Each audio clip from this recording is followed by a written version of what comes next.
Alam mo ba na ang Pilipinas ay may world record sa pinakamahaba na road construction sa buong mundo? Congratulations sa atin! May mga kalsada dito na nag-start pa nung dekada 90 hanggang ngayon may nakasulat pa ring under construction. Ibang bansa tulad ng South Korea nakakapagtayo ng buong highway sa loob ng ilang buwan lang. Tayo, ilang dekada para sa isang stretch ng kalsada ang galing natin at syempre may special strategy tayo. Kapag 90% na tapos ang proyekto, mag-pause muna tayo ng ilang taon para mas exciting, 'di ba? Tapos yung budget na originally 10 million, biglang magiging 20 million after ng ilang taon. Inflation daw. Pero wait, may mas magaling pa tayo. Kapag tapos na yung kalsada, sisiraan natin ulit para mag-install ng tubig at kuryente na dapat na isama na sa simula.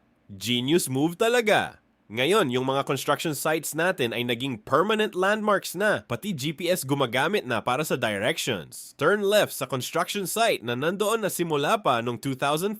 Proud to be Pinoy.